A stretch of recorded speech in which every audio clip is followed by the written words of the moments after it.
Welcome to the Stop Overdrinking and Start Living podcast, where high-achieving working moms come to learn how to stop overdrinking, reduce overwhelm and anxiety, and show up like the players they were meant to be.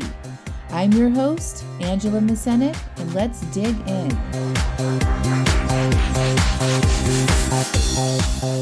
Welcome to episode 43, Breaking the Cycle, Part 2. Hello there. How are you guys? This is so fun. I am recording the podcast at 5:45 in the morning. It's dark. My kids are sleeping, and this is kind of cool. And I'm trying to work ahead a little bit. My husband and I are taking my daughter to Miami this week for her 10th birthday. So we started planning this trip 2 years ago, and we told all of our kids that when they're 10, we will take them on a solo trip, someplace close. These are the parameters. We had a quick airplane ride or driving, but we had to be there in a couple hours. So Miami was a good choice, or New York, or something like easy on the East Coast, because that's where we are. And my daughter had things that she wanted to do. She wanted to eat sushi, she wanted to speak Spanish, and she wanted like a beach and a boardwalk. So we decided on Miami. And we've been talking about it and planning it for 2 years. And so she is so excited. We leave tomorrow. And by the time you get this, we'll be there in Miami. But anyway, I'm working ahead to make sure I can be fully present with her and my husband while we're there and have a good time. And that means that I need to record my podcast at 5:45 in the morning on a Tuesday. So here I am. It's kind of cool. So this week we are in part 2 of breaking the cycle, right? Last week I talked to you about how to break the auto-repeat cycle of overdrinking and overeating. And always remember that our thoughts create our results in our lives. So if you're saying you can't break the cycle, then likely that will be your result, right? So you need to change the way you are thinking first. And change starts up top in our heads before our actions, what we do, right, will become permanent. Remember not to look to your past for evidence that this time will be any different. Look to your future with a desire and the belief that you will break the cycle. And part 1 was about which thoughts are keeping you in the cycle and how you can develop new thoughts to start breaking the cycle. In today's episode, part 2 is about how to break the cycle when you have that plan or the program you are working on, and you have previously decided that you weren't going to drink or say eat after dinner, and you find yourself wanting to. So I'm going to teach you how to not eat or drink when you hadn't planned to, and in the moment you really want to. You ready? So if you haven't listened to part 1, please do that first. You need to have that background before learning what to do in the moment when you said you weren't going to, right? You say you weren't going to do something and you're now struggling. So say you've only planned to have 2 drinks on a Friday night, and it's currently a Wednesday afternoon. You got home from work and your mind starts going about wanting a drink. And you start thinking, this is a time when I usually want to drink. And I wish I could have a drink. And I said I wasn't going to. Or maybe it's food or both. But right now your brain starts chattering about wanting the things that you said you wouldn't be having today. Right? I'm sure you've experienced this if you're listening to this podcast. What you need to do is just notice. Okay? First step, acknowledge that your brain is having some chatter. Right? And notice it. I like to do this, so think this. Yes, there it is. The chatter is here. And tell yourself nothing has gone wrong. Tell yourself your brain has been used to getting what it wants when it wants it, right? So of course it's producing some chatter in the moment, especially if you've had like a stressful day or have been carrying around some other negative emotions. Remember, the primitive brain likes to keep you safe and comfortable. This chatter is being delivered from your lower brain. Remember the motivational triad. It's keeping you safe, it's seeking pleasure, and expending the least amount of effort possible. So when you hear the chatter about the food and the alcohol, just know that this is normal and your brain thinks it has your best interest at heart. Okay? Notice, allow, and tell yourself nothing has gone wrong. The second step is to breathe. Take 3 big breaths and expand and release any tension or anxiety you have, and relax your shoulders, unclench your jaw, and just relax. Nothing has gone wrong here. Third, you want to remember your commitment that you made to not drink or eat. Remember your plan. If you need to, go look at your plan. If you're a client of mine, you have your plan written down in your journal or in the workbook. Okay? Tell yourself you are honoring your commitment you made to not drink tonight, and that's it. Tell yourself it's okay that you're having the chatter, but you're not buying into it. So it might as well settle down. You can say things like, I've already decided I'm not drinking, so you can stop with the chatter. Or, I understand you want to drink, but it's a non-drinking night, so we don't need to think about it anymore. And if you're feeling rather uncomfortable and the urge to drink or eat is strong, you need to allow and process the urge here. If you want a deeper understanding of how to allow and process an urge, listen to episode 19 of the podcast. But you don't want to resist or avoid the urge to drink in this moment. You want to open up and allow that feeling to be present in your body. Deep cleansing breaths and you telling yourself, I'm allowing the urge and processing. Instead of thinking this is hard and this sucks, don't think. Instead, notice where the feeling sits in your body. Okay? This is like get out of your head and go into your body type of moment. Where do you feel the urge? Is it in your chest? Is it in your stomach? Is it in your neck, in your shoulders? Locate the tightness or vibration in your body and breathe into it, allowing space for it to be there.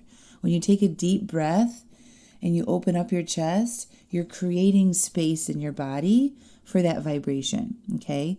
Tell yourself nothing has gone wrong. You are processing the urge and you know why you are having it, and it's totally okay. And you might have to do this for a few minutes. Allow and process. Don't clench up and tell yourself horrible things like this is hard or it sucks or you really want to drink. Just put all of that aside and focus on processing that urge in your body. And once the intensity has passed and you moved on to doing other things, I want you to notice all of it. Notice the chatter that came, what time was it, how it caused the urge, and how you handled it. And if you want to at this time, this is a good time for you to write this down. So allow yourself some space here. Take 5 minutes and write down what happened, what you were thinking, what that experience was like for you. So you can go back and reference. If you're a client of mine, we want to talk about this, especially if you ended up giving in and drinking in that moment. We want to document this experience for you so we can learn from it and grow. Breaking the cycle at this point is critical because the reason you were in the cycle in the first place is because you have been drinking or eating in response to those in-the-moment desires and whims. All right? Your over-desire for alcohol was caused by you answering the in-the-moment call to drink. And when you can recognize that in-the-moment urge and desire and process it instead of answering it, you are reducing your desire for it.